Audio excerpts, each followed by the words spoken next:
La saison 4 est présentée par Groupe Humanova, engagé à transformer les parcours professionnels et les milieux de travail en plaçant la santé organisationnelle au cœur de chaque démarche.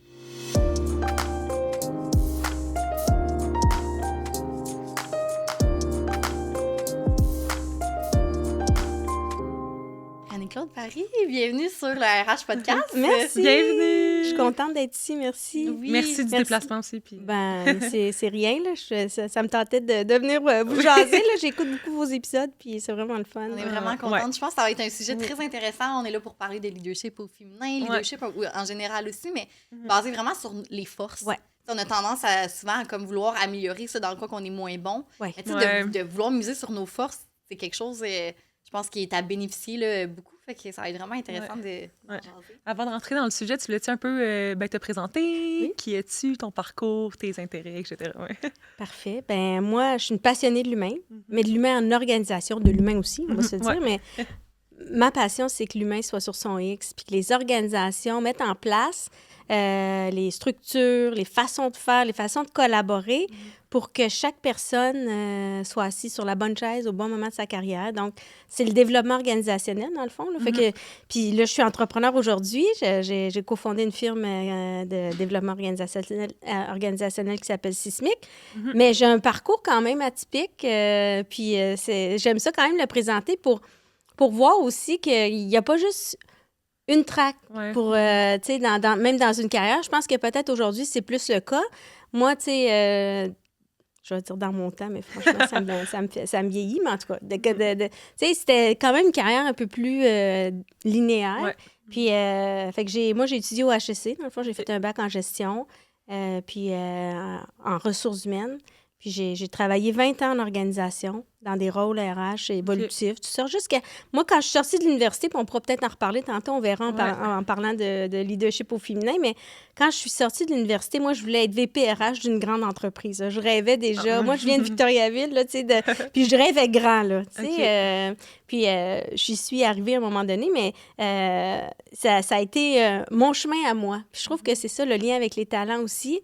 Il y a des bouts où j'aurais aimé ça connaître plus tôt dans ma carrière, des éléments qui m'ont fait douter, tu sais, que je pouvais, moi, un jour, accéder à un rôle de par mon profil, mettons. Tu sais. Donc, quand j'ai compris avec la psychométrie, ou ce qui était valorisé dans les organisations, on en parlait un petit peu en préparation encore des stéréotypes, tu sais, dans les organisations.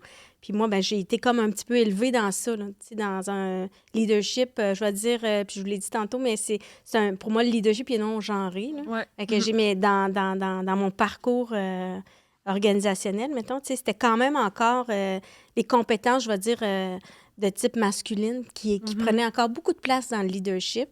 Les profils de leaders, mettons, qui étaient valorisés dans l'organisation. Puis moi, ben j'essayais de faire mon chemin dans tout ça pour devenir le leader à quoi je rêvais, là, d'accéder au poste que je rêvais. Puis, à un moment donné, j'y suis arrivée. J'ai été VPRH chez Keurig. OK. Puis, j'ai été là une année. Puis, après ça, j'ai lâché le monde corpo. Puis, je me suis certifiée comme coach en premier. Okay. Donc, c'est vraiment ça qui a été comme le déclencheur. Oui, ICF. ICF. Oui, International Coach Federation, c'est ça. Fait que je savais qu'un jour, à ma retraite, je voulais être coach. Je rêvais de travailler plus en one-on-one avec les leaders. Je trouve que c'est vraiment puissant, le coaching individuel, de faire émerger chez les personnes puis de les faire réaliser le potentiel que chaque individu a, dans le fond, puis que des fois, on ne sait même pas nous-mêmes. Fait que, bref, je savais qu'un jour, je voulais faire ça. Puis je me suis finalement réorientée plus tôt dans ma carrière. Fait que c'était à 40 ans, j'avais 41 ans, je pense, quand j'ai décidé de plus sauter dans l'entrepreneuriat, mais j'aurais jamais su, tu sais, si tu m'avais demandé ça, même je le dis à la blague, mais 6 mois avant, tu sais, que j'étais chez Keurig, puis vous m'auriez demandé, tu sais, de l'entrepreneuriat, j'aurais dit non, pas vraiment, jamais. Mais finalement, c'est arrivé comme ça, par hasard dans ma vie, puis je l'ai fait c'est quoi l'élément à mon déclencheur? image. C'est exactement ce que j'avais demandé. Tant qu'on est là-dedans, le sujet, c'est quoi l'élément déclencheur? J'ai quitté ma job corpo parce que je me sentais pas sur mon X. Puis je me suis dit, finalement, je me vois pas faire ça le restant de ma carrière. Puis j'avais un boss vraiment super, une équipe incroyable. J'étais vraiment dans la chaise que j'avais rêvé depuis toute ma vie. Puis finalement, j'ai été là une année. Puis je me suis dit, OK, mais qu'est-ce que je fais maintenant pour, tu sais, j'étais encore quand même jeune. Puis là, je me suis certifiée comme coach. Puis ça a commencé comme ça parce que, à un moment donné, OK, comme coach, mais qu'est-ce que je fais avec ça? Je ne me voyais pas retourner en organisation. Puis là, je me suis mis à avoir des contrats, des petits mandats, puis un autre. Puis après 8 mois, j'avais déjà une employée avec moi parce que, tu sais, ce que j'avais pas réalisé, je pense, là, c'est la puissance de mon réseau. J'avais vraiment toujours entretenu mon réseau sans vraiment m'en rendre compte, là, j'avoue. Là, mais il y avait beaucoup de gens qui intervenaient avec moi. Je rappelais toujours, j'étais vraiment disciplinée à bien entretenir mon réseau. Puis quand j'ai quitté, puis que j'ai commencé à un peu me positionner comme consultante au début, parce que, tu sais, ça a été vraiment long aussi avant que je me dise que je suis une entrepreneur. Là. Ça, c'est un autre processus. On pourra aussi en parler. Mais mon réseau a vraiment été là, tu sais, pour moi, rapidement. Puis autant des gens qui m'ont aidé, admettons, ils m'ont donné confiance. Mais fait que ça s'est fait comme ça. Puis un employé, 2 employés, 3 employés. Puis maintenant, on est 10. Puis en 2018, on a fondé officiellement Sismic. Là. Les premières années, c'était juste moi là, avec des employés. Mais j'ai cofondé Sismic en 2018 officiellement. Puis ça va faire 11 ans là, que je suis en consultation. Mais j'avais une autre question avant qu'on passe sur la thématique d'aujourd'hui, mais tu parlais aussi du soutien, du réseau, en fait, que tu avais. Est-ce que tu crois que tu serais où tu es présentement si tu n'avais pas eu ce réseau-là en commençant en début de carrière? Non. OK. Puis il faut se remettre aussi dans le moment où, tu sais, il n'y avait pas les réseaux sociaux. C'était pas pareil comme aujourd'hui. On ne pouvait pas non plus se promouvoir. Tu sais, LinkedIn, ça n'existait pas. Tu sais, fait que c'est vraiment... fait que je dirais non. Puis pour moi, le réseau, admettons, même dans le leadership au féminin, s'il y a une affaire, tu sais, c'est ça aussi. C'est bâtir son réseau, de connecter puis de l'entretenir. Là. Je trouve que c'est un des éléments importants de réseauter, même dans nos organisations, tu sais, de créer des relations, bâtir des relations. Puis encore une fois, le lien avec la psychométrie est facile à faire. Tu sais, il y a des gens plus introvertis, extravertis. C'est pas naturel pour tout le monde, mais je pense que c'est important d'entretenir son réseau aussi. Puis moi, j'ai pas été la fille qui allait luncher puis dans les événements tous les soirs. Puis, tu sais, ça a été moins moi, mais à chaque fois que je créais une relation, était significative, puis j'en prenais soin, puis tu sais, coucou, puis tu sais, mais ça n'a jamais été... puis il y en a qui sont des hommes, des femmes qui sont très, très impliqués, puis on les voit beaucoup. Moi, je l'ai fait à ma manière, tu sais, même des fois, on parle de développement des affaires, puis les gens disent « Ah, moi, le développement des affaires, je trouve ça difficile, tu sais. » Mais moi, je l'ai fait vraiment à ma manière. Tu sais, je croise des gens. « Hey, on va-tu prendre un café? On va luncher. » Je parle de qu'est-ce qui me passionne. Tu sais, ça aussi, mais ça, c'est tout lié aussi à nos préférences. Puis, tu sais, ce que j'ai envie de dire aussi, c'est que le développement des affaires, il n'y a pas une bonne façon de le faire. Il est propre à chaque personne. Puis, on va revenir aussi à parler de nos forces, mais peut-être que justement, c'est de miser sur ses propres forces. Puis, tu parles de réseau, de soutien, tu sais. Ça me semble être une force du leadership, parce qu'au final, c'est un peu ça, c'est un pouvoir d'influence, du leadership. Fait au final, si tu choisis d'être en contact avec personne, c'est un petit peu plus difficile de développer son influence si tu préfères travailler seul et tout ça, puis c'est vraiment correct, mais quand on parle de leadership, puis le lien, c'est ça, avec le réseau, le soutien et tout ça, je pense que c'est vraiment quelque chose à comme travailler ou à développer pour vraiment, du moins, se faire une belle fondation pour ce posture-là, finalement. Là. Puis de bâtir des relations authentiques, je pense. C'est ça, puis on peut quand même faire un petit lien avec... parce que moi, c'est avec le Clifton Strength qu'on va parler un petit peu aujourd'hui. Puis c'est nos talents naturels. Puis moi, j'ai le charisme, tu sais, c'est le woo, là. En anglais, c'est win other over, là. C'est le numéro 5. Puis c'est une des premières choses qui m'a marquée quand j'ai fait cet outil psychométrique-là, c'est que j'ai réalisé que moi, tout au long de ma carrière, je vais dire ça, là, peut-être moi, quand j'étais jeune, je pense que je n'ai pas réalisé ça, mais dans ma carrière professionnelle, je recroisais des gens, tu sais, au fur et à mesure, puis ils me disaient... Mais moi, je me souviens que toi, là, on s'est croisés, tu sais, 5, 6 ans. Des fois, ça faisait... Puis, tu sais, dans ma tête, on s'était comme parlé 5 minutes. Tu sais, c'est pas comme si c'est un ancien collègue, là, tu sais, c'est des gens que j'avais croisés pour...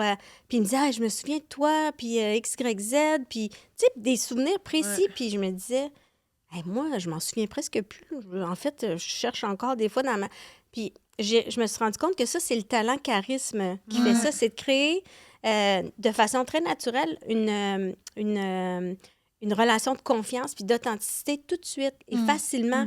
Puis ça m'a beaucoup aidé, l'air de rien, quand j'ai parti de ma business puis quand j'ai compris que j'avais ça, parce que c'était quand même tôt dans ma business que je me suis certifiée sur Clifton Strength, puis que je me suis dit, hey, soucie-toi pas du fait que d'avoir peur de connecter avec les gens, parce que tu vas connecter, tu le fais naturellement. Tu le fais naturellement, mais fais d'autres choses. Prépare-toi. Assure-toi de bien comprendre la business, de t'assurer de savoir comment tu veux structurer ta rencontre. Fait que je garde mon focus sur d'autres choses. Fait qu'admettons, tu sais, dans la philosophie des forces, c'est ça l'idée, c'est d'arriver à une place où il y a des choses qu'on n'a plus tant besoin de soucier parce qu'on sait que ça va être présent, disponible, sans même qu'on ait à y penser. Fait que je trouve que c'est dans tout le réseau. Fait que le plus tôt, on dirait qu'on apprend à se connaître. Puis même, on a brièvement parlé de l'introversion, de l'extraversion. C'est pas pantoute pareil, là, selon la préférence que tu as. Mais le plus tôt tu sais, le plus tôt tu peux t'ajuster ou en tout cas... moi, j'appelle ça flex, là, les muscles, là, de se pratiquer pour avoir l'impact ou atteindre l'objectif qu'on essaie d'atteindre. Absolument. Mais en fait, j'ai effleuré le sujet. Puis dis-moi, toi, peut-être ta définition, est-ce qu'elle est similaire ou tu as un point de vue qui est différent du leadership? Puis j'aimerais ça qu'on parle aussi un peu plus du Clifton Strength, dans le fond. C'est qu'on l'aborde parce ça aussi, on l'effleure un peu. Fait que peut-être de comme parler de l'un et l'autre et comment est-ce qu'on peut venir encore les concilier si on veut mettre la table finalement à ce sujet-là. Puis moi, le leadership, en fait, pour moi, c'est important. C'est une posture. C'est pas un rôle, c'est pas un titre. Mais aujourd'hui, on va peut-être plus en discuter en termes de rôle ou d'être un leader dans une organisation. Mais pour moi, ça... gestionnaire, c'est ça. Mais je pense que c'est interchangé à tort. Parce que, puis là, je fais vraiment une parenthèse ici, là, mais c'est parce que ça donne l'impression que pour développer du leadership, tu dois être dans un poste ou une position quelconque dans une entreprise, alors qu'un employé aurait tout à fait le potentiel de développer des compétences de leadership. Mais malheureusement, j'entends trop souvent que c'est interchangé à tort, justement, avec leader et gestionnaire. C'est ça. Exactement. Pour moi, le leadership, c'est tout le monde doit en démontrer, en fait. Puis on parlera des 4 domaines de leadership de Clifton tantôt, là, les 4 couleurs. Là. Puis c'est ça, dans le fond, derrière, puis ça s'applique à tout le monde, peu importe ton rôle. Tu sais, je vais le garder pour tantôt, mais dans le fond, moi, fait que c'est une posture. Pour moi, c'est important quand même dans mon mindset là, de comment j'approche le leadership. Puis le leadership, pour moi, tu sais, j'ai pas de définition. On en a une belle là, chez Sismic, toute bien. Mais pour moi, c'est de donner la direction, de mobiliser puis d'outiller des équipes ou une équipe, des gens, pour atteindre un but commun. Okay? Pour moi, c'est vraiment ça. Dans le leadership, moi, je trouve que des fois, ce qu'on perd de vue, c'est l'objectif à atteindre. Tu sais que dans les dernières années, ce que je trouve, c'est le discours est beaucoup autour d'un leadership authentique et empathique. Puis c'est super beau, là, puis il faut là, être humain. Mais pour moi, il ne faut jamais perdre de vue aussi que quand tu acceptes un rôle de leadership, de gestionnaire, tu as des résultats à livrer. Fait que, tu sais, moi, c'est pour ça, des fois, je parle de mon volet organisationnel. Oui, je suis une coach, mais je suis aussi une consultante organisationnelle. Puis pour moi, le leadership... on a 2 grandes imputabilités quand on accepte, puis c'est donc j'étais en atelier hier matin, puis c'était tous des gestionnaires, puis j'ai dit, quand on accepte un rôle de gestionnaire, on accepte l'imputabilité de livrer des résultats, de livrer contribuer au succès de l'organisation en mode performance, mais de garder l'équipe dans un état sain, puis de les mobiliser, de bâtir la confiance dans les équipes. Fait que le volet humain est super important, mais il faut vraiment être dans un ballon. La ligne est très mince. C'est tough parce que souvent, les gestionnaires, on est beaucoup dans une ère de bienveillance, puis que, tu sais, on doit accommoder, puis c'est vrai, là. Mais il faut aussi performer parce que si la performance n'est plus présente dans nos organisations, bien, il n'y en aura plus d'organisation, tu sais. Il faut trouver le juste ballon, puis ça, dans un rôle de gestionnaire, c'est vraiment pas facile. Tu sais, hier, on parlait, puis je ne veux pas embarquer là-dedans, mais toute la santé mentale, l'anxiété présente, tu sais, c'est vraiment tough être gestionnaire aujourd'hui. Mais pour moi, c'est important aussi de ne pas perdre le volet performance aussi, de livrer les résultats. Fait que pour moi, c'est pour ça, dans la définition des résultats, c'est de dire qu'on a aussi des objectifs à livrer, mais en mobilisant l'équipe. Absolument. Puis si on passe du côté du Clifton Strength, des forces, tu veux le définir un petit peu? Oui, bien, le Clifton Strength, c'est un outil que j'ai découvert au début, là, dans le fond, au lancement de Sismic, quand je me suis certifiée comme coach. Le Clifton, c'est un outil qui est soutenu par la psychologie positive. Dans le fond, c'est vraiment la science de voir ce que les gens ont versus ce qui manque. Hein. Fait que moi, j'ai positivité numéro 1, fait que ça m'a tout de suite parlé. C'est ça. Oui. Fait que moi, c'est sûr que quand j'ai été mis en contact avec ça, j'ai comme... OK, là, c'est ça que j'attendais depuis des années, là, de comprendre aussi que... Puis l'autre volet là, de Clifton que j'aime vraiment, c'est l'autre bout, plus de leadership. Puis ils introduisent vraiment la notion de être le leader que je suis. Pas copier une recette, mais c'est de dire, moi, je suis qui comme leader. Fait que le Clifton, dans le fond, c'est un outil qui a 34 talents, dans le fond. Il les classe par force de présence. On a les 34 en nous, mais on en a une dizaine. Là. C'est le top 10 qu'on utilise plus.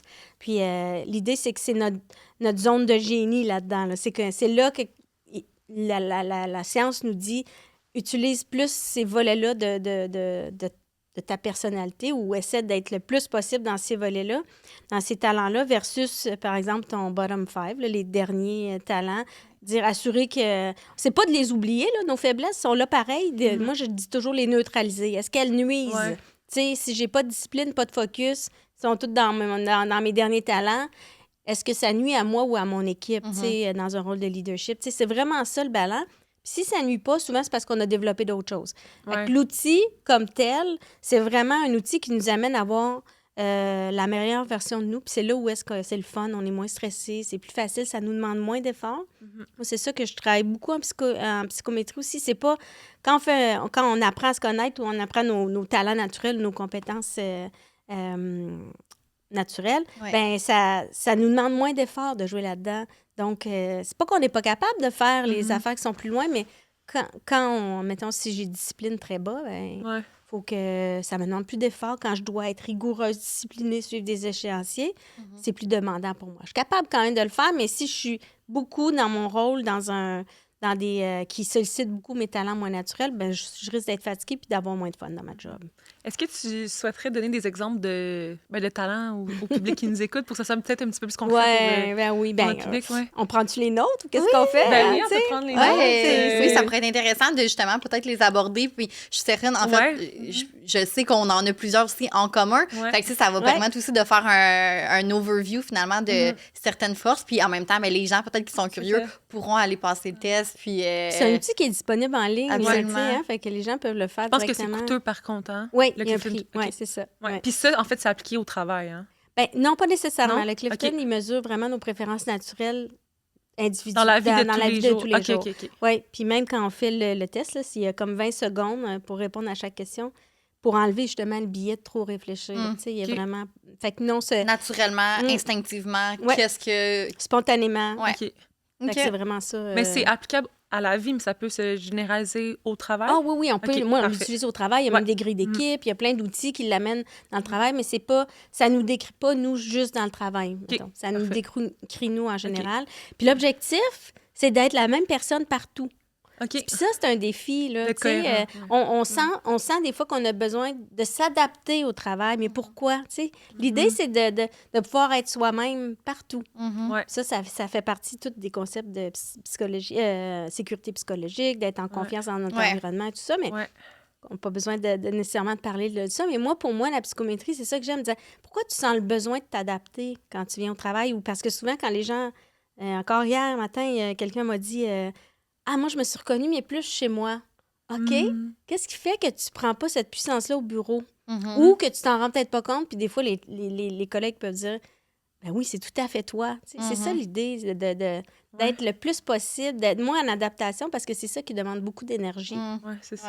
Puis on va regarder nos forces, mais si je reviens aussi quand même un peu avec... l'aspect de genre, tu sais, associé au leadership. Est-ce qu'il y a des forces qui ressortent davantage chez les femmes et d'autres plus chez les hommes ou, selon toi, justement, il n'y a pas de distinction? Tu sais, tout est confondu, autant des forces dites peut-être plus féminines, je veux dire, entre guillemets, pourraient ressortir autant chez des profils plus masculins et vice-versa. Y a-tu comme des tendances que tu vois avec les forces? Ben, je vous ai amené des petites statistiques. Super! On aime ça. C'est ça, parce que je me suis souvenu que Gallup, il monitor tout. Hein. Gallup mesure tout. Oui, c'est la recherche en fin de compte. C'est un Gallup, en fait, c'est un test c'est un test scientifique qui, en fait, c'est il y a eu des études par rapport à ça, puis c'est fiable, c'est ça, Ils font beaucoup de recherches. Le Gallup, c'est une firme américaine, mais ils font beaucoup de recherches sur l'économie mondiale, beaucoup plus large, mais aussi ils ont cet outil psychométrique-là. C'est plus de 50 ans de recherche derrière, il est quand même... tester, retester aussi. Là, moi, ça m'arrive souvent dans mes ateliers qu'il y a des gens qui ont déjà fait le refond. Les profils, il est fiable dans le temps. Là, je suis allée chercher parce qu'on voulait parler du leadership au féminin aussi. Puis là, je me suis souvenu qu'il y avait, il disait le top 5 des hommes puis des femmes. Puis je me souvenais que c'était assez similaire. Puis effectivement, le top 5 hommes-femmes, il y a 4 talents pareils qui sont les mêmes. Ah ouais! Ah, wow, ouais, exact. Puis un qui est différent. Donc, je vais vous les dire, puis en même temps, peut-être une occasion. Je vais un peu les expliquer. Là, fait comme ça va donner un peu aux auditeurs une idée. Là, quand on dit responsabilité, ça veut dire quoi? Donc, le top 5 des femmes, c'est responsabilité, input, studieux, relationnel, puis empathie.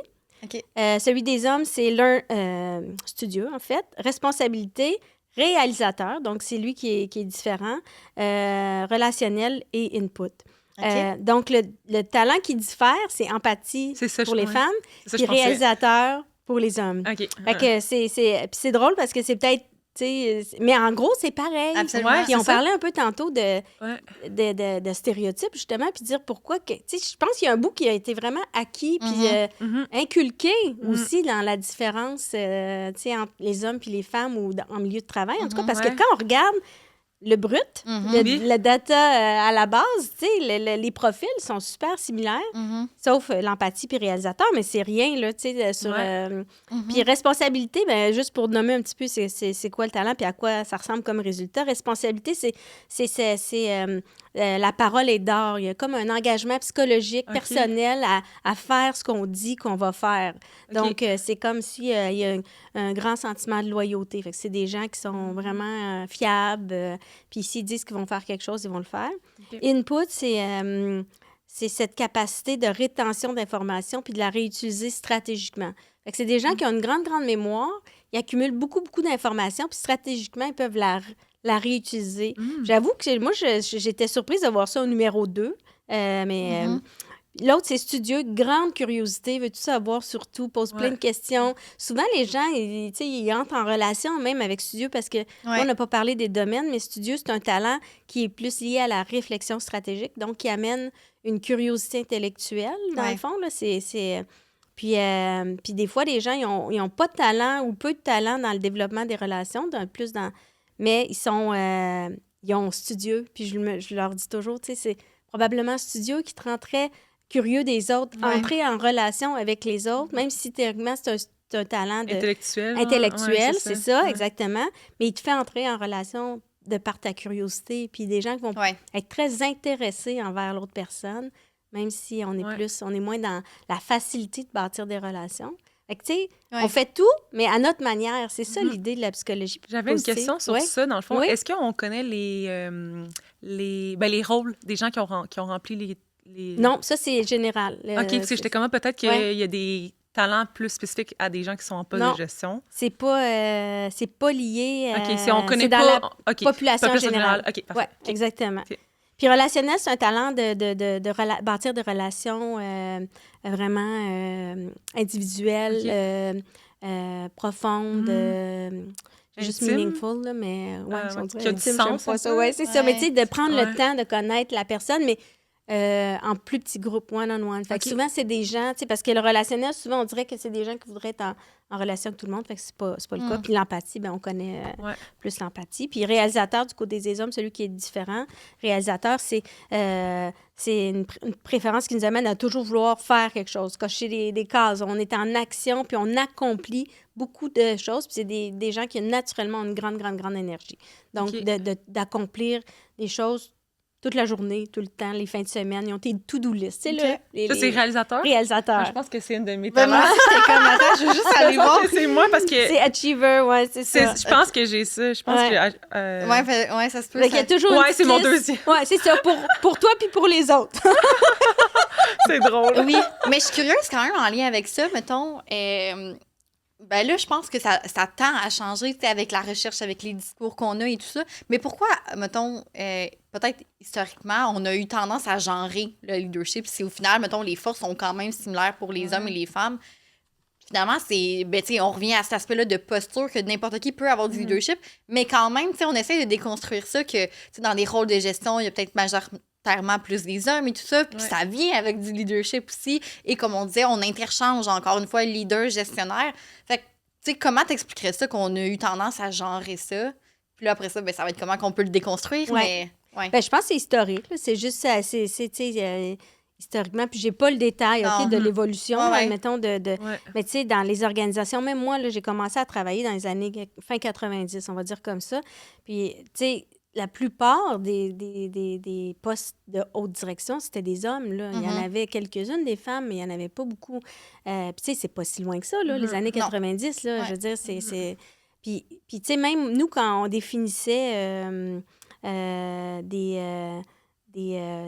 des profils de compétences, là, c'était plutôt des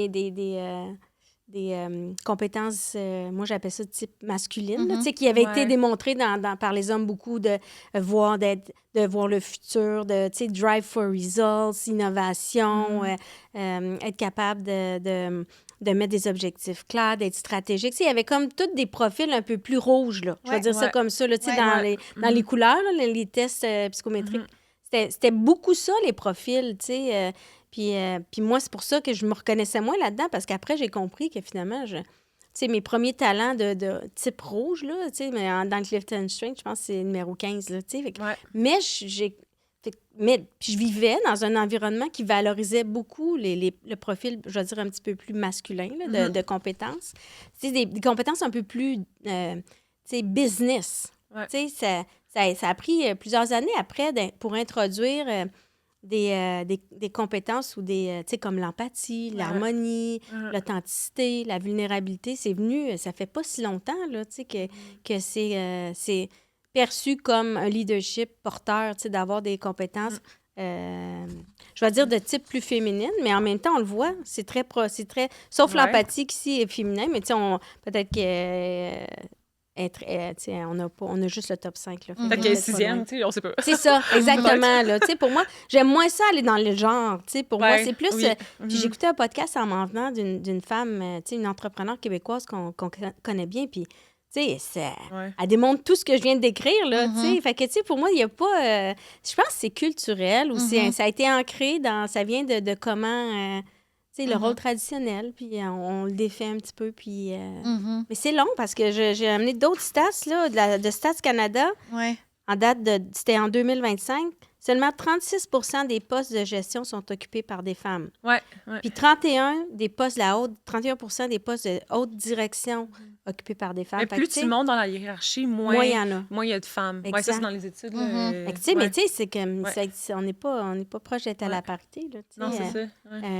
Mais tu sais, je pense qu'il y a encore du travail à faire, mais il y a beaucoup de monde qui travaille fort pour ça aussi. Là. Puis comment est-ce que, justement... Ben là, on parlait tantôt des profils de leadership aussi avec le Clifton Strength. Fait qu'on pourrait peut-être en parler, puis justement, de voir comment est-ce qu'on peut utiliser cet outil-là pour se développer, puis peut-être augmenter, j'aurais envie de dire aussi, l'empowerment des femmes face à cet aspect-là de leadership. Tu sais, peut-être que des fois, ça peut paraître intimidant de se dire, j'ai envie, tu sais, en tant que femme, d'occuper un poste de haute direction, de gestion et tout ça, tu sais, on parle justement un monde qui est peut-être plus masculin et tout ça, mais comment est-ce que justement l'utilisation de ces forces peut devenir empowering pour les femmes, pour apprendre à se connaître, puis pour vraiment, c'est ça, thrive finalement dans notre carrière? Ben, c'est comme ça un peu que la conversation va commencer pour ma présence aujourd'hui. Puis moi, je travaille avec l'Institut de leadership.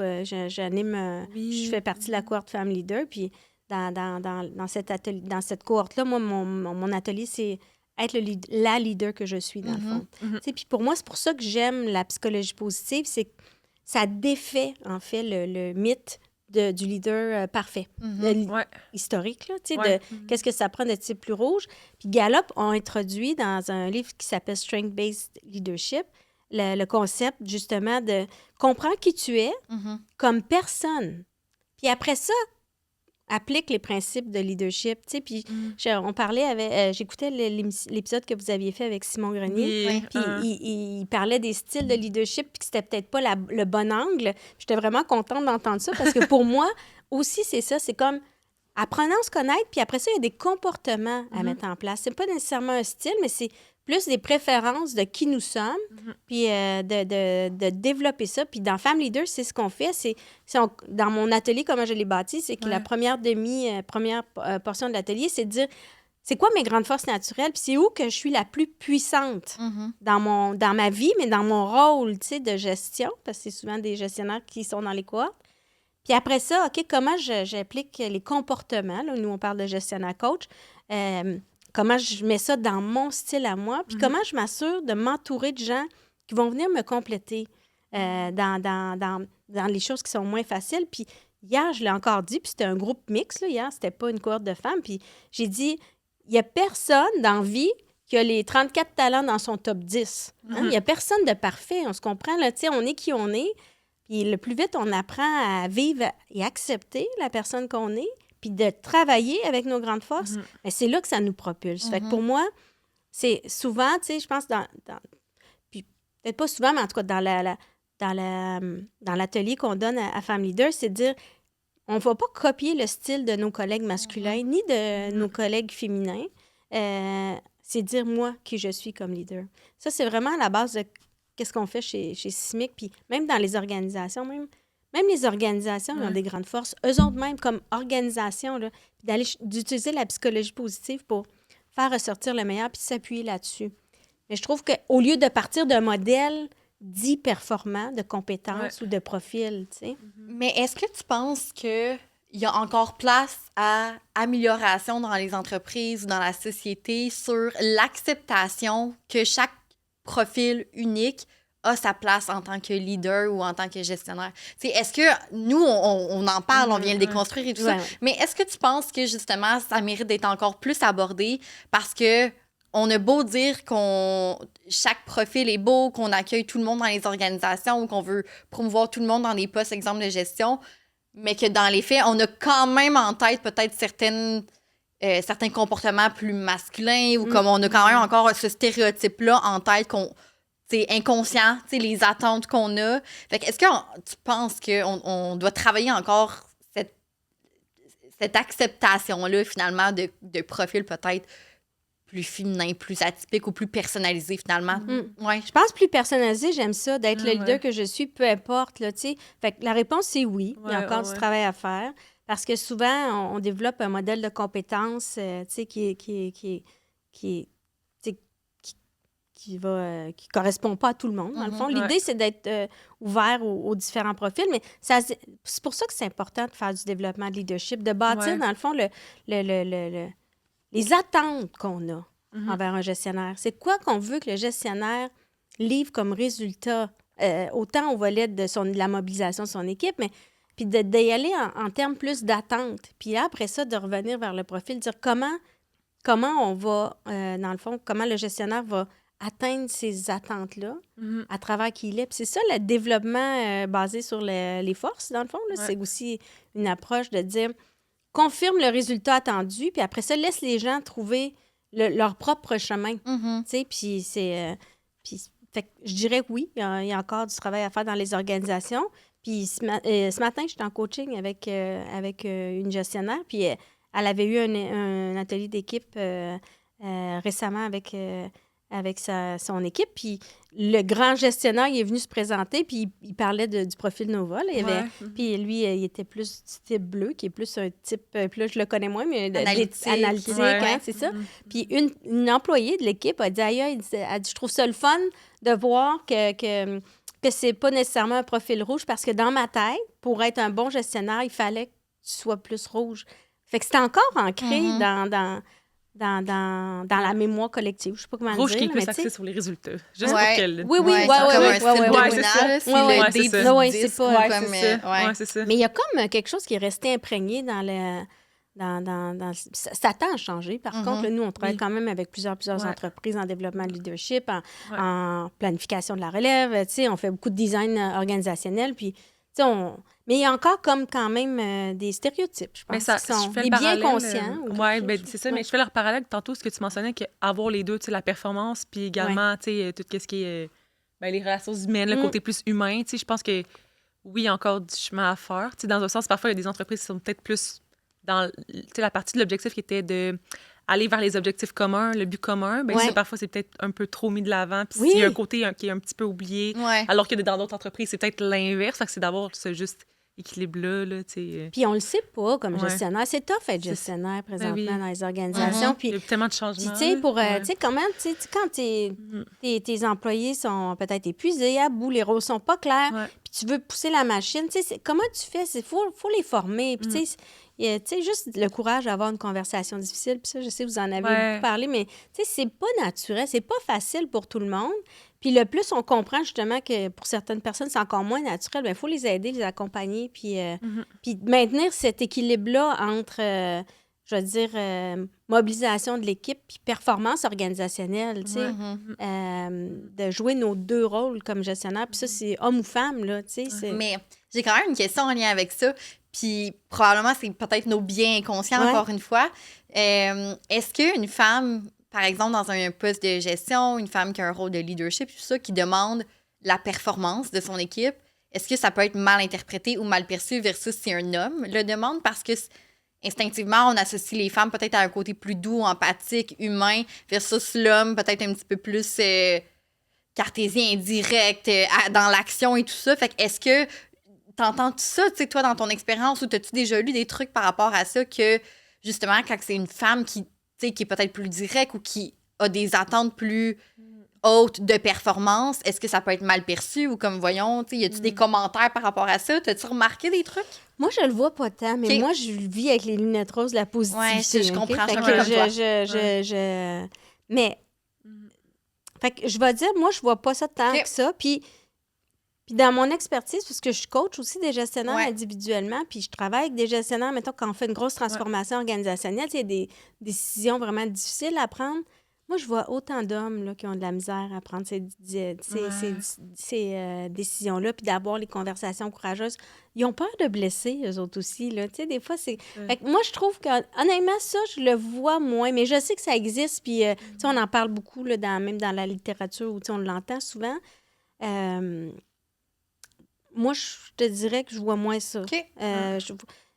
Puis, je pense que je fais aussi un effort conscient de justement de pas genrer ça. Mais tu sais, je veux pas non plus être naïve dans ça, mais tu sais, je trouve que... Puis c'est drôle parce que justement, dans les podcasts, j'en écoute des femmes là, qui sont capables de driver des business, puis de prendre les décisions difficiles, puis d'avoir... Il y en a beaucoup, en tout cas de plus en plus. Puis, absolument. Puis, fait, je dirais, je vois... En tout cas, je le vois moins. En tout cas, nous, quand on le voit, on essaie de défaire ça. Absolument. Je vais revenir à... Tantôt, tu parlais de la formation que tu donnes à l'Institut. Oui. Je sais que tu m'avais mentionné que tu te basais sur un modèle, je pense que c'est le Strengths-Based Leadership. Ouais. Là, tu m'avais mentionné qu'il y avait les 5 comportements puis les 4 besoins. Ouais. Je trouve ça intéressant que tu en parles un peu. Ben, c'est aussi tout lié, dans le fond. On s'inspire beaucoup de Gallup dans ce qu'on fait. Puis eux, dans le fond, c'est que dans le livre, ils introduisent 4... maintenant, ils ont changé l'appellation, mais c'est les 4 compétences fondamentales, mais c'est les 4... ultimement, qui nourrissent les 4 besoins fondamentaux des employés pour qu'ils aient envie de te suivre comme leader, tu sais, comme qu'ils aient envie, là, tu sais, dans le fond, d'adhérer à ton leadership, puis de marcher dans le même sens fort, que toi, puis d'atteindre le même objectif. C'est ça, exactement. C'est ça. Fait que c'est vraiment de te suivre. Puis ces 4 besoins-là, c'est bâtir la confiance, démontrer de la compassion, démontrer de la stabilité, offrir de la stabilité, puis de donner de l'espoir, en fait. Si je les explique vite, là, confiance, c'est être authentique. Je sens que, tu sais, ce qu'on se dit, c'est vrai, que quand je te dis quelque chose, je vais le faire. Tu sais, fait que c'est bâtir vraiment la confiance. Un peu cette alliance-là, tu sais, que tu peux retrouver au travail ou comme... C'est ça, de dire, aïe, je sais que tu vas avoir, tu sais, I got your back, comme on dit, tu sais, comme, tu sais, tu vas pas prendre le crédit pour le travail que moi je fais, là. Tu sais, toute cette façon d'être, de bâtir la confiance avec ton équipe, puis les individus. Démontrer de la compassion, c'est plus naturel de te soucier, démontrer que tu te soucies de l'individu. La stabilité dans le modèle, c'est vraiment de démontrer de la stabilité à court terme. Okay. Aujourd'hui, dans mon rôle, être en sécurité physique, psychologique, de pouvoir être la personne que je suis, comprendre mon rôle et sa contribution. C'est vraiment centré sur aujourd'hui, dans mon rôle, je suis bien, je comprends c'est quoi qu'on attend de moi, relativement stable dans la sécurité d'emploi, je vais dire, si ça existe encore. Mais tu sais, on sent que je suis pas nécessairement... Est-ce qu'il y aurait un lien avec les risques psychosociaux? Bien, je pense que oui, dans la stabilité, mais en fait, c'est avec la stabilité, c'est ça? C'est même la compassion, je te dirais, puis la confiance aussi. Je te dirais que ça va... Je pense que ça doit tout nourrir. J'ai jamais fait ce lien-là, mais je pense que, tu sais... Bien, plus la stabilité, parce que tu mentionnais d'être en santé, tu sais, bien, genre, plus... Moi, c'est ça, être en sécurité, mais tu sais, je me dis, si les risques psychosociaux, ça peut quand même... mais je pense que ça peut... affecter cette dimension-là. Mais je pense que, comme tu disais, tu sais, je pense que ça peut tout toucher, tu sais... Comme un peu le lien de confiance, ben si on revient, exemple, au facteur de risque, ben si tu n'as pas confiance, disons, en ton chef d'équipe ou peu importe, pour la charge de travail ou comme si tu vis juste des injustices à ton travail, ben je pense que tu développeras peut-être pas... Tu penses que les gens n'ont pas de compassion ou comme il n'y a peut-être pas de lien de confiance à développer. Je pense qu'il y a quand même un lien avec tout ça. Peut-être. Ben, regarde, c'est partout, de toute façon, les risques psychosociaux, ça englobe, c'est vraiment, maintenant, c'est comme vraiment organisationnel. Puis le dernier, c'est donner de l'espoir, dire que je me projette dans le temps, je me vois grandir ici, j'adhère aux valeurs de l'organisation, je vois que, tu sais, même le futur est encore plus beau. Fait que, tu sais, c'est vraiment... Fait que ça, c'est des attentes qu'on doit combler chez nos employés. Okay. Donc, ça, c'est les 4 besoins. C'est au cœur de notre modèle parce que, dans le fond, on se dit, tu sais, comme gestionnaire, si j'arrive à combler ces 4 besoins-là, puis tu sais, il y a beaucoup de choses là, en dessous de ces 4 besoins-là quand même, juste d'apprendre à les connaître, tu sais, de les reconnaître, tout ça. Fait qu'il y a beaucoup de compétences de gestion, mais puis autour de ça, nous, on a mis des comportements de gestionnaire coach, 5 comportements. Qui peuvent mener à ces dimensions? Oui, c'est ça, parfait. Qui viennent soutenir, aider le gestionnaire à livrer. Puis c'est sûr que nous, on est vraiment dans l'approche coaching pour créer l'autonomie chez la personne. Pour nous, c'est vraiment apprendre à pêcher, là, tu sais. C'est vraiment cette habileté-là qu'on cherche à développer chez les gestionnaires. Fait que le premier qui est comme parapluie aux autres, là, c'est pas un comportement, mais c'est plus de donner la direction. C'est ta job comme gestionnaire de dire à quoi on sert, où on s'en va, c'est quoi notre grand rôle, nos grands objectifs. Fait que c'est de donner la direction. Puis après ça, il y a 5 comportements. Le premier, c'est de trouver le temps pour coacher. Donc, tu sais, les gestionnaires sont occupés aujourd'hui. Là, leur horaire, hier, j'étais avec une équipe, là, on parlait de ça. Tu sais, j'avais 18 gestionnaires en avant de moi. Ils sont mur à mur, là, en rencontre. Tu sais, ils gèrent des urgences, puis c'est des gestionnaires terrain d'expérience. Mais, fait que, bref, prendre du temps one-on-one pour coacher, puis faire grandir, puis rendre les gens autonomes, justement. Fait que, trouver du temps pour coacher. Le deuxième, c'est... Mais je peux te faire une parenthèse rapidement en lien avec ça. Puis c'est parce que j'ai suivi une formation ce matin, puis ce que tu me dis, là, ça me fait penser un peu à un terme qui a été mentionné dans la formation.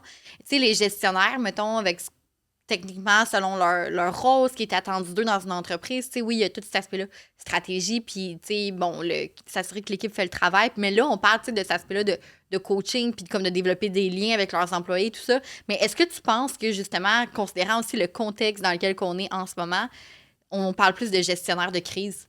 Puis c'est le terme qu'eux utilisaient dans la formation ce matin, qu'en ce moment, les gestionnaires gèrent des crises constamment ou des changements constants ou comme plus que d'être en mesure d'effectuer leur rôle de gestion puis de comme OK, oui, je m'attends à ce que mes employés atteignent les objectifs, mais toi, t'es-tu correct? As-tu besoin d'aide avec quelque chose? Tu peux-tu aller aider telle autre personne? Ou comme, tu sais, cette gestion-là de comme d'équipe plus que gestion de crise, mettons, tu sais. En tout cas, je faisais juste comme, je pense, une parenthèse en lien avec ça parce que ça m'a comme allumé une petite lumière. Ben, les gestionnaires sont vraiment débordés présentement. Puis souvent, ils savent pas trop c'est quoi leur rôle. C'est pour ça que c'est important d'investir honnêtement dans le développement du leadership. Puis ça n'a pas besoin de coûter des centaines de milliers de dollars.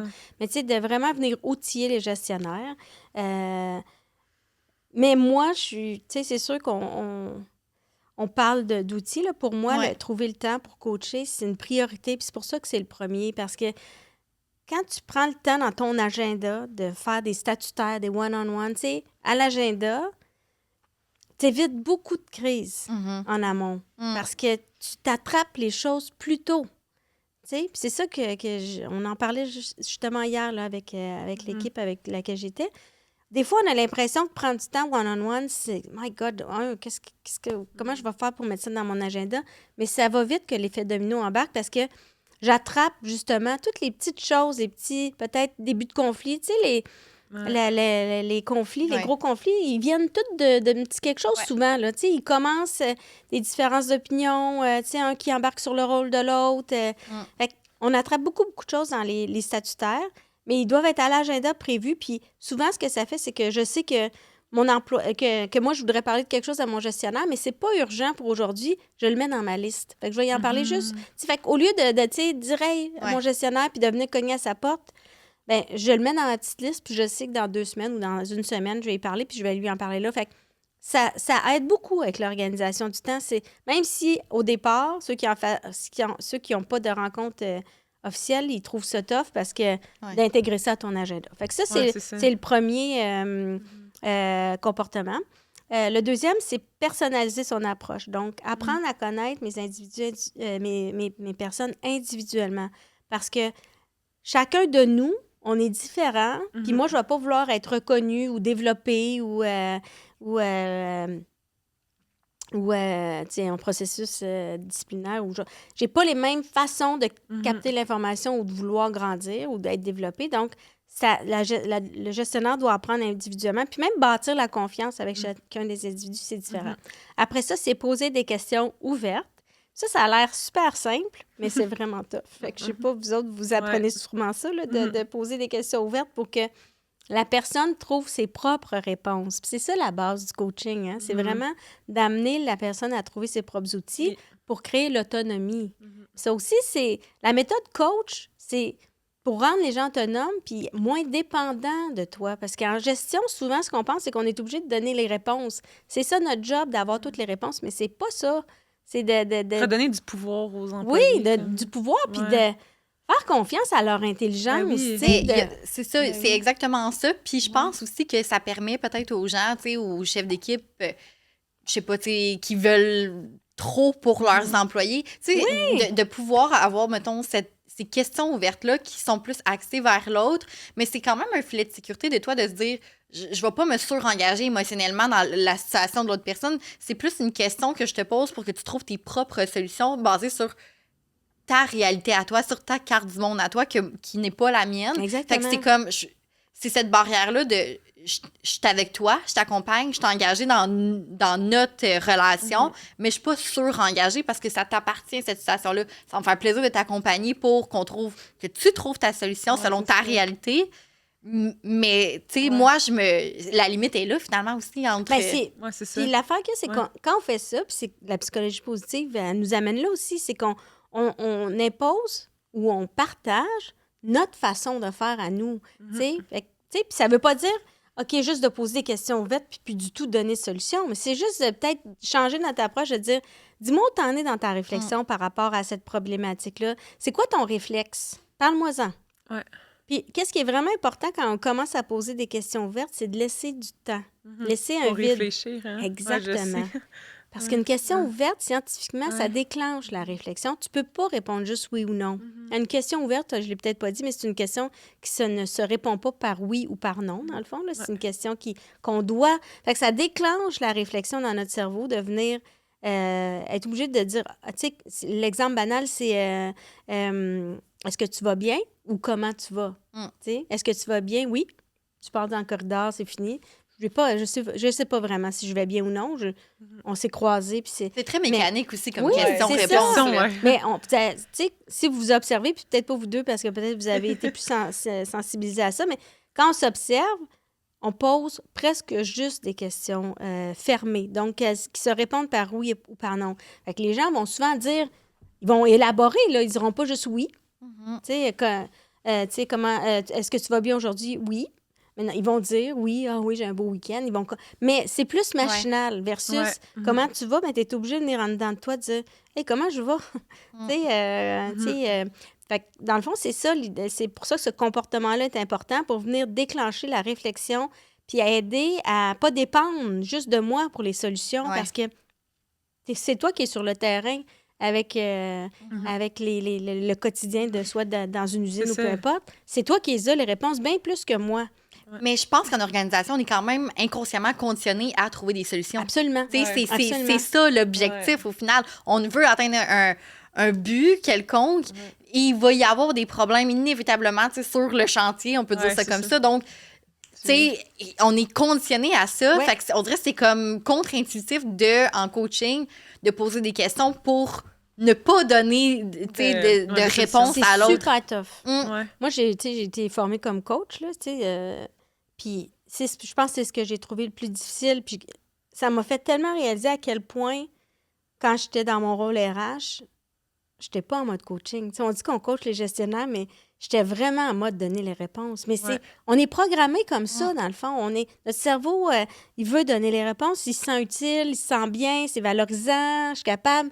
Mais t'aides bien plus ton employé à se développer puis à grandir en faisant cheminer son cerveau. Puis ça amène même à l'innovation parce que si moi, j'impose toujours, pas nécessairement imposer parce que c'est pas négatif, mais si on travaille toujours à travers ma façon à moi de faire la job, ben l'innovation est moins là aussi, parce que on a juste ma vision à moi, là, qui est probablement bonne. La co-création, ça fait penser un exact, peu, oui. La co-création, là. Exact. Partage d'idées. De venir chercher la façon de faire. Puis c'est vraiment ça, psychologie positive.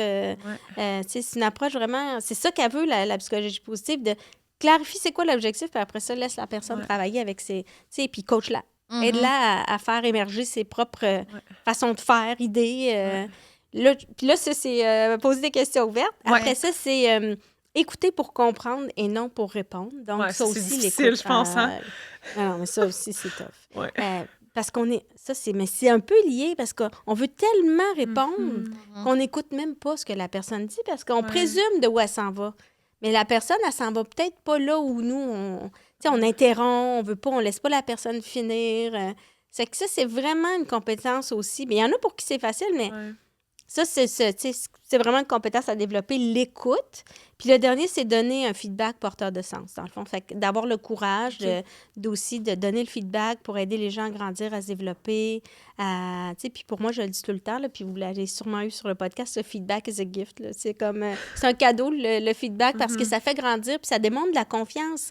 Quand si je reviens aux 4 besoins, quand on prend le temps de donner un feedback structuré, même si c'est difficile, puis ça peut sembler un peu méchant ou, on se sent pas bien là, quand on est obligé de donner un feedback, mais en même temps, quand c'est bien fait, puis on a pris le temps de bien se structurer puis de dire pourquoi c'est important, ça fait grandir la personne, puis c'est une marque de respect, de confiance, puis même d'engagement. Fait que c'est parce que moi, si mon patron prend le temps de me dire, regarde, René-Claude, il faudrait que tu changes ça, parce que ça a tel impact sur moi, sur nous, sur l'organisation, mais ça m'aide à comprendre, puis ça m'aide à changer, puis ça m'aide à grandir, puis à évoluer dans mon rôle. Mais en lien avec le feedback, il y a une application qui est en train de se créer en recherche avec Jacques Forêt. Là, Ah ouais?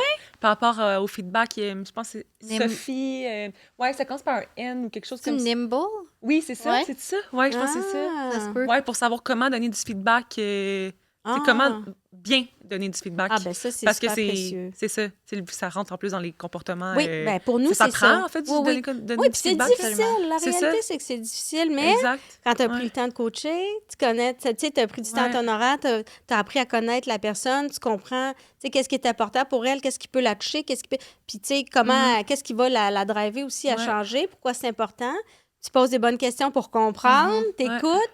Mais tu sais, tu as beaucoup d'informations dans la boucle pour arriver à donner un feedback pertinent.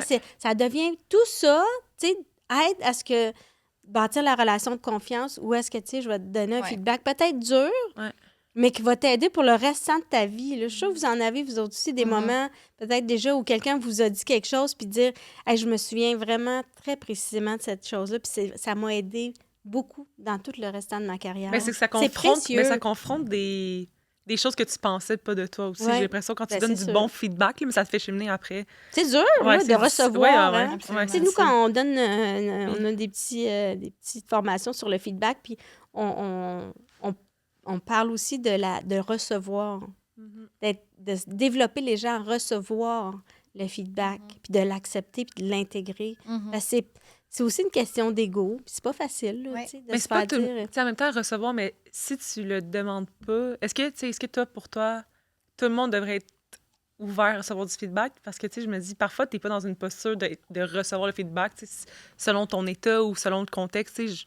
Y a-tu un bon moment pour... Ben, je pense qu'il y a des meilleurs moments, Ouais, effectivement. c'est ça. Mais moi, je suis vraiment une fervente des conversations Constructive, constructives, là, puis Ouais. tu sais, moi, je pense que tout se dit. Tu sais, il faut trouver la bonne façon. Ouais. Puis le timing est super important, là. Tu sais, Ouais. admettons, tu sais, aussi, si déjà quelqu'un, tu sais... mais est pas bien, là, tu sais, même physiquement, on peut choisir son moment, là, mais moi, je pense que... Il n'y a pas grand-chose qui se dit pas quand on prend le temps de se préparer, là. Puis on le fait avec aussi l'intention d'amener la personne ailleurs ou de changer quelque chose d'important, là. Je veux dire, il y a des choses qu'il faut partager, là. Est-ce que tu penses que tous les chefs d'équipe, gestionnaires, puis là, j'interchange leader encore, mais devraient faire du coaching? Ben, moi, je pense que oui, d'une certaine façon. En tout cas, moi, j'aime beaucoup le co-développement aussi, là, tu sais. Je trouve que c'est une belle façon de se développer. Le coaching de façon puriste, là, tu sais, comme par un coach ICF, admettons, tu sais, faut... Oui, c'est bien, là, tu sais, je veux dire, j'en fais... mais tu sais, est-ce que si tout le monde, à tous les moments de leur carrière qui ont besoin de ça, peut-être pas. Tu sais, c'est un processus quand même de transformation individuelle, là, tu sais, qui s'échelonne. Souvent, le coaching, ça peut durer 7, 8, 10 mois, là, tu sais, c'est un processus. Il faut que la personne ait vraiment envie de s'investir aussi. Mais tu sais, moi, je trouve que, en tout cas, chose certaine, tout le monde devrait être formé dans un rôle de gestionnaire. Tu sais, quand on nomme quelqu'un, c'est une responsabilité organisationnelle, puis c'est même une responsabilité pour les employés, là. Tu sais, quand tu mets quelqu'un qui sait pas qu'est-ce qu'il fait dans un rôle de gestion, puis qui a jamais fait ça, puis qui, tu sais, je veux dire, c'est pas naturel, c'est pas inné, là, d'apprendre à gérer des équipes, puis c'est pas facile. C'est pas facile, là. Donc, je pense que c'est une responsabilité organisationnelle de s'assurer de former les gestionnaires d'une certaine façon, en tout cas, au moins sur la base, là, de les accompagner. Oui, 100%. Mais c'est parce que, tu sais, ça revient à parler aussi beaucoup de...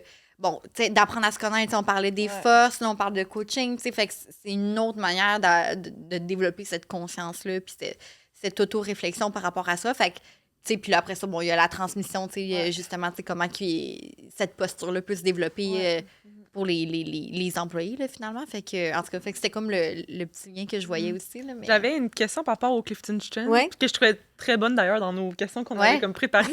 Vas-y. Ben, c'est ça, quand une femme ou un individu découvre ses forces avec le Clifton Strength, par où qu'on commence, en fait, pour pouvoir les appliquer au travail, tu sais, parce que là, on parle beaucoup des forces, mais concrètement, comment on peut faire, en fait, pour les mettre à l'œuvre. Oui, c'est ça. Ben, la première étape, c'est de les savoir. Fait que on fait le rapport, puis le rapport est super bien fait. Maintenant, là, autant le top 5 que le top 34, il y a beaucoup d'informations, il est détaillé. Donc, prendre le temps de s'investir. Puis, il y a comme une formule magique que Gallup nous propose. Là.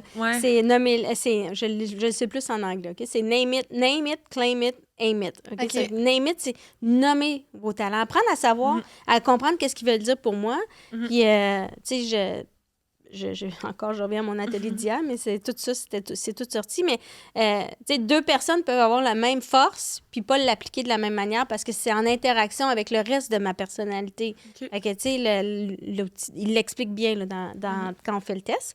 Fait que, donc, apprendre à connaître ses talents, juste savoir que, aïe, OK, je savais pas que je me différenciais en étant quelqu'un de créatif, en ayant plein d'idées ou en étant super discipliné. C'est tellement naturel pour moi que je me rends pas compte. Moi, je pense que tout le monde fait ça, OK? Fait que c'est vraiment ce volet-là d'apprendre à connaître nos grandes forces qui nous différencient. Fait que lire, comprendre, faire lire à quelqu'un, donne-moi du feedback, tu sais, change ton rapport avec un collègue. Tu vois-tu ça vraiment de moi? Ben oui, tout le temps, OK, comment? Fait que, tu sais, vraiment mettre nos propres mots. Le deuxième, c'est name it, claim it. Claim it, c'est s'attraper en flagrant délit d'utilisation de nos forces. Fait que là, maintenant, j'ai compris que j'ai positivité. Puis c'est vrai que j'ai toujours tendance à voir le beau côté d'une situation. C'est toujours ça qui me vient en premier. Fait que je suis capable d'amener de l'enthousiasme dans les équipes. Fait que là, j'essaye de m'attraper en flagrant délit de l'utilisation. Fait que de voir, OK, je l'utilise là. Parfait. Puis, hey, je le vois que ça a un impact. Quand j'arrive dans un sujet, puis c'est tough, c'est une conversation difficile, mais je trouve toujours un beau côté. Tu sais, je vois quelque chose de le fun, puis fait que j'amène ça comme valeur ajoutée.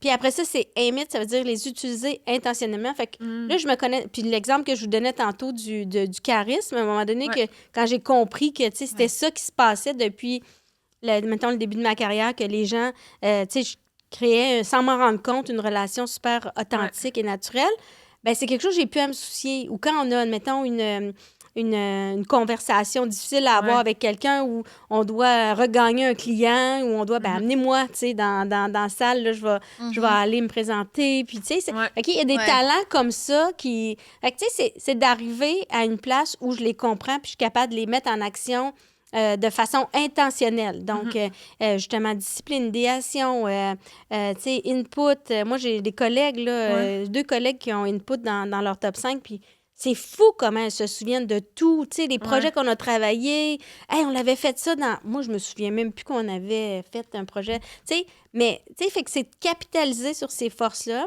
puis d'en parler tout le temps. Tu sais, nous, c'est sûr, on parle toujours de ça dans l'équipe, là. C'est sûr que nous, tu sais, on est un peu fanatiques, là, mais il n'y a pas de secret dans se développer. C'est de comprendre c'est quoi qui je suis, puis de se donner du feedback entre nous, puis de voir. Faut que tu arrives à une place où, aïe, aïe, ça clique. Tu sais, inclusion, moi, j'ai inclusion numéro 4. Hey, Sylvie, ça m'a pris du temps, mais maintenant, je le vois, là, dès qu'il y a quelqu'un qui, dans un groupe, tu sais, on sent qu'il... Tu sais, admettons, hier, justement, encore dans mon fameux atelier, ça en est passé des affaires, mais je regroupais les gens en duo, puis c'était impair, fait qu'il y a quelqu'un qui s'est retrouvé tout seul. Tout de suite, là, tu sais, je réagis, puis je m'en rends compte, je le vois, puis... tu sais, fait que, tu sais, tu te rends compte que sont toujours là, ces talents-là, mais faut que tu le fasses intentionnellement. Tu sais, faut que tu réussisses à...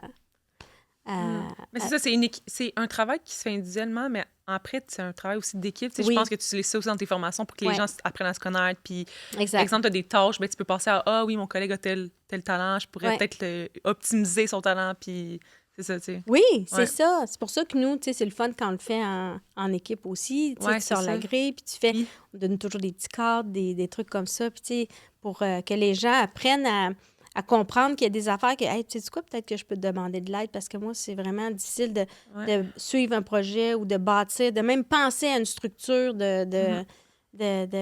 d'organisation d'un livrable ou peu importe, tu sais, puis que j'ai des collègues pour qui c'est super facile. Là, Mais c'est intéressant parce qu'on en parle beaucoup, tu sais, sur un aspect qui est plus personnel puis individuel, mais tu sais, il y a quand même un impact positif qu'il a l'air d'avoir sur les équipes de travail. Ah, ben oui, c'est sûr. Ouais.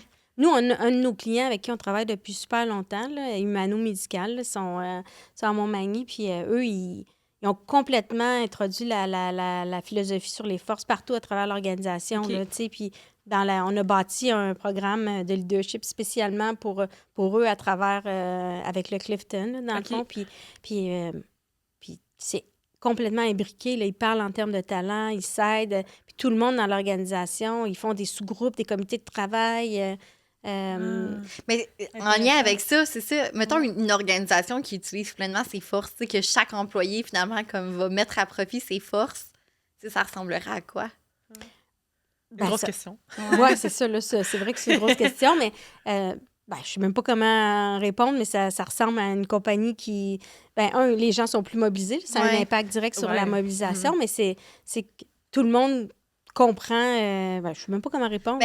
Non, mais tu sais, puis je pense que comme il n'y a pas de bonne ou de mauvaise réponse, mais dans le sens que, tu sais, là, tu parles de mobilisation, puis, tu sais, ça ferait du sens, tu sais, au final, parce que, tu sais, si on revient à l'aspect des forces, peut-être, mon interprétation de peut-être de ma question, mais je me dis, justement, tu sais, peut-être, puis là, je reviens avec peut-être l'épisode de Benoît qu'on a sorti, tu sais, est-ce que les gens développent leur sens au travail parce qu'ils se connaissent, sont plus alignés envers ce qu'ils font naturellement. C'est, encore une fois, on parlait de faire les choses qui sont naturelles, donc qui demandent moins d'énergie. Fait que peut-être aussi, puis on ressent beaucoup comme une fatigue peut-être cognitive ou comme un désengagement des employés dans les organisations et tout ça. Fait que peut-être que si on met à profit ce qui est déjà là, puis ce qui est ancré en nous, nos forces, est-ce que c'est des humains qui sont plus performants, qui sont engagés, plus heureux, qui sont plus engagés, qui collabore mieux, même peut-être parce que je sais qu'elle, par exemple, si elle est... c'était quoi tantôt qu'on parlait? Achiever, puis moi, je suis plus positive, ben peut-être que justement, si on sait que l'une et l'autre comme des caractéristiques qui sont complémentaires, ben si on se met à travailler ensemble dans un projet, ben tu sais, je sais pas, là, j'extrapole puis j'interprète, mais comme... il doit avoir des impacts positifs, tu sais. En recherche, on parle aussi de comportements prosociaux là, au travail. Ça, c'est comme des comportements de bénévolat. C'est comme dans le sens de je vais vouloir donner à mon travail aller au-delà de mes tâches, la performance extra-rôle. Oui, la performance extra-rôle, c'est un peu ça. Là. Ben, c'est ça, comme de vouloir donner l'extra effort, le concept de la mobilisation, de dire c'est l'effort discrétionnaire additionnel là, qui vient chercher. Mais tu sais, pour moi, d'avoir une culture basée sur les forces, c'est que tu fais ressortir le meilleur de chacun. Puis tu sais, on fait une petite activité dans l'atelier, puis c'est une activité qu'on fait dans d'autres, à d'autres sauces, mais c'est de faire écrire la personne de sa main non naturelle, admettons. On fait une activité, puis une compétition, puis là, d'un coup, je leur dis changer. Puis les gens se mettent à écrire, par exemple, moi, je suis droitière, fait que je mets... Puis tout le monde dit « Aïe, qu'est-ce qui arrive? C'est donc bien difficile. On dirait que c'est mon enfant qui écrit. » Puis, tu sais, ça prend typiquement, là, je leur fais écrire une phrase 3 fois, ça prend, mettons, 1 minute 25, tu sais, à écrire. Puis quand je leur dis « OK, maintenant, on recommence. Prenez votre main naturelle, let's go. Faut que ça soit lisible le plus vite possible. » Ça prend à peu près 22 secondes avant que la personne dise « OK, il y a un décalage, souvent presque d'1 minute, d'en travailler dans ses forces, versus je suis capable de travailler de ma main gauche. Il n'y en a pas de problème, je vais le faire. Puis même si je travaille 1 mois de ma main gauche, je dois écrire pendant 1 mois, je vais devenir meilleure. Mais si j'investis le même mois dans ma main droite, je vais être beaucoup meilleure. Puis il n'y a pas de limite à comment je peux me développer. Fait que c'est ça la puissance que ça fait dans les organisations. Quand tout le monde est assis dans le bon rôle à utiliser ses talents, non seulement sont mobilisés, mais ils sont plus productifs, ils sont plus heureux, puis il y a moins de burn-out, moins de stress. Là, je n'ai pas les statistiques avec moi, mais tous les KPI d'affaires sont impactés positivement quand les gens travaillent dans ce qui sont les meilleurs plus naturel. Puis ça l'amène aussi de la performance, parce qu'on parlait aussi de bien-être et performance. Mais ça amène la performance. Puis pour moi, il ne faut jamais l'oublier. C'est ça qui va faire que les organisations vont être pérennes puis qui vont continuer à contribuer ultimement à la société aussi. Là. Est-ce qu'on partageait nos forces avant de... ça pourrait être une bonne idée. De closer, parce qu'on est bientôt vers la fin. Le temps file. Oh my God! Ça fait déjà 1h05. Fait que OK. Oui. Ça va vite, my God, ça a passé super vite. Oui. Mais c'est une bonne idée de partager nos forces. Ben oui, parce que pour les gens qui ne connaissent pas, en fait, le Clifton, dans le fond, il y a des couleurs aussi, tu sais, bleu, mauve, vert, orange. Ça, on n'en a pas parlé, je pense. Là, mais je peux le dire vite. Oui, je pense que c'est intéressant. En fait, ce qu'ils ont fait, c'est qu'ils ont étudié dans le même livre, là, Strength-Based Leadership. Ils ont étudié les équipes performantes puis les gestionnaires, les performants. Puis ils ont été capables de déterminer 4 grands domaines. Il y a des domaines de leadership sous lesquels ils ont regroupé les 34 talents. Donc, ça nous donne, dans le fond, notre fil prédominant. Puis là, il y a le vert, c'est réflexion stratégique. Jaune, c'est l'influence. Bleu, c'est le développement des relations. Puis mauve, c'est exécution. Donc, on a, pour la plupart... Toi, c'est ça, là, je sais que t'es bien... Oui, j'ai les 4, moi. T'as les 4, il faudrait voir avec le total. Mais l'idée, c'est que ça nous donne un filtre prédominant. Ça veut dire qu'on va voir la même situation, puis dans nos ateliers, on utilise des photos. Puis, tu sais, des fois, les gens, ils choisissent la photo, mais pour des raisons complètement différentes. Là, ils prennent la même photo, mais ils voient quelque chose de complètement différent. Puis c'est ça, quand tu amènes ça dans l'organisation, si on vit une situation de problématique client ou quelque chose qui est arrivé dans l'organisation, bien, on va l'avoir à travers notre filtre prédominant. Fait que peut-être quelqu'un va le voir, s'il est plus dans le vert, réflexion stratégique, va le voir plus à travers le data, le données, les idées, la créativité. Puis moi, bien, je suis lead avec plus de talent bleu, développement des relations, je vais le voir avec l'impact sur les gens, comment on aurait pu, où est-ce qu'on l'a échappé, Oh comment my on God, peut regagner. C'est tellement moi, là. Fait que, ben c'est ça. Ouais. Voilà, toi, Ouais. c'est ça, là. Ouais. Mais c'est ça, là. Puis, tu sais, juste vite, là, le bleu, le vert, on dit toujours, c'est les gens qui bâtissent le why, le pourquoi, le comment, le business case, de dire, tu sais, le data.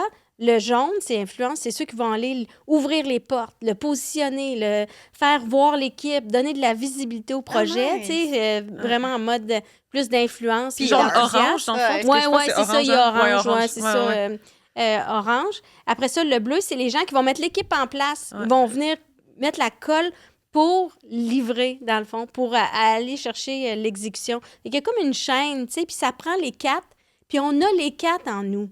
C'est juste qu'on a une prédominance, puis dans le rapport complet, à la fin, il nous le montre, la prédominance qu'on a. Puis ça peut aider aussi à ça, l'intégrer ça dans les équipes, parce que la grille d'équipe est basée là-dessus aussi.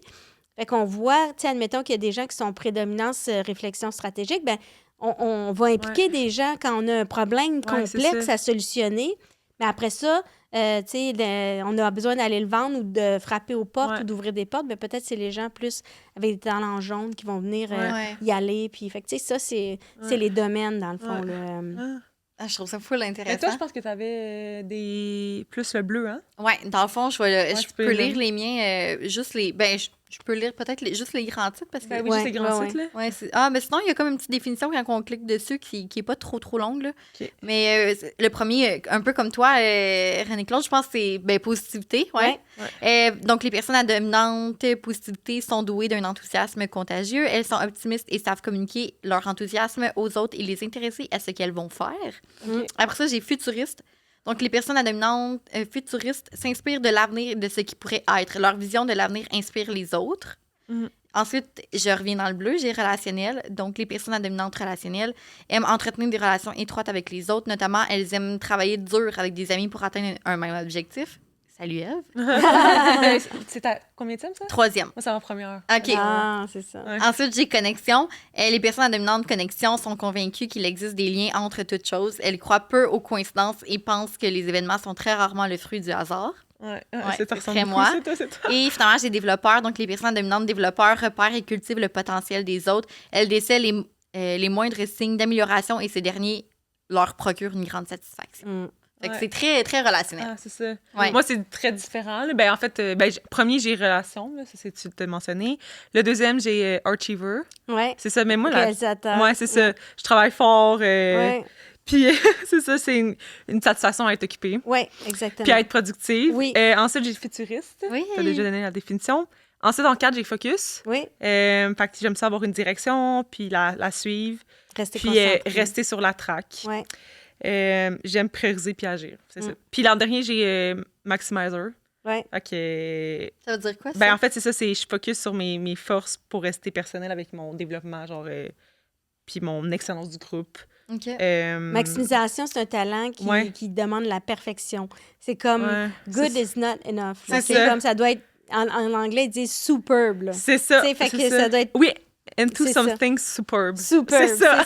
C'est comme, ça doit être le top, là. C'est ça. OK. Ben, c'est ça, ça intéressant. comble. Mais attends, est-ce que t'as pas nommé les 5 premières, toi? Mais positivité, réalisateur, responsabilité, je l'ai nommé tantôt aussi, la parole est d'or, inclusion, le fait de vraiment vouloir que tous les gens se sentent Est-ce que c'est inclus. bleu, ça aussi? Bleu. C'est ça, c'est relation. Puis le dernier, c'est le woo, le charisme, qui est un talent d'influence. Fait que positivité, c'est talent de relation. Ouais. Réalisateur, c'est exécution. Responsabilité, c'est exécution. Puis inclusion, c'est bleu. Développement des relations. Puis le woo, jaune, orange ou c'est influence. OK.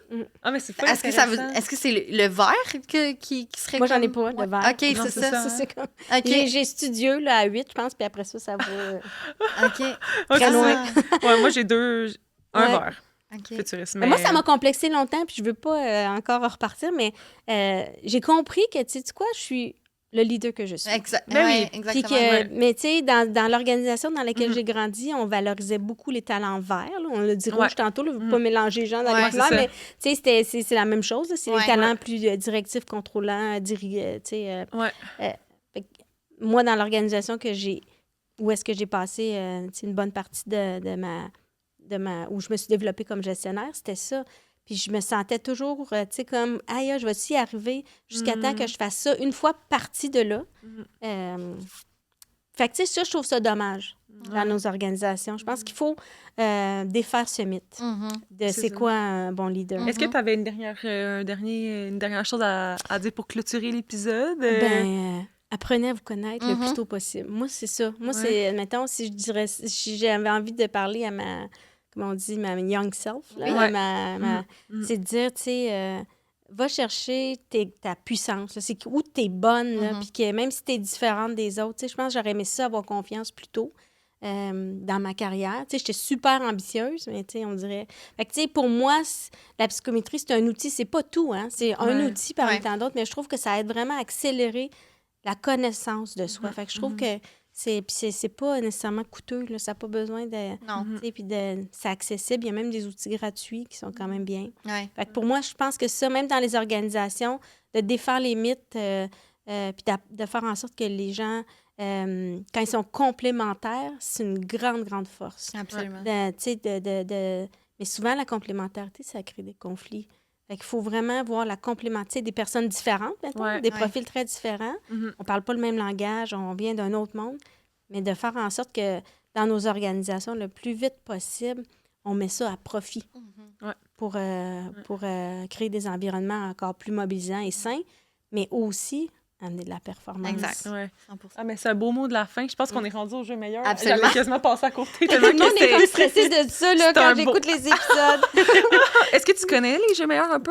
J'ai juste vu dans les épisodes. C'est ça. Ben, en fait, nous, on l'utilise pour comme clôturer les épisodes d'une belle façon. C'est un outil de réflexion. Vraiment pour apprendre à se connaître, apprendre à connaître l'humain en arrière du professionnel. Puis, Ariane, je pense qu'elle a présélectionné 5 questions. Faut-tu que j'y prenne les Pige en une, Lila, puis réponds-y. Exactement. Quel but non professionnel aimerais-tu atteindre dans le futur? Je pense que j'aimerais ça... je sais pas quoi dire. Profiter plus, je sais quoi dire, mais je sais pas comment dire. De profiter plus de la vie, je pense. D'avoir, tu sais, je travaille très fort. Puis j'arrive à une place dans ma vie où j'ai envie de peut-être profiter un peu plus de la vie, prendre soin de moi. Puis j'adore mon travail, peut-être trop, justement. Fait que ça serait... Mon but non professionnel, ça serait de penser à moi, puis peut-être me trouver une autre passion. J'aimerais ça, en fait, j'aimerais ça apprendre à plus cuisiner. C'est une passion que je découvre. J'adore cuisiner, puis depuis quelques années, je cuisine plus. Fait que, tiens, ça va être ça. Ça va être de laisser de la place à cuisiner plus, puis recevoir les gens que j'aime. Je pense que c'est ça que... C'est beau. Oui, c'est ça que je voudrais faire. Merci énormément pour l'épisode d'aujourd'hui. Ça l'a tellement passé vite. Oui, vraiment. Vraiment, vraiment très intéressant. Puis, merci beaucoup. Tellement. Merci. Oui. Bye-bye.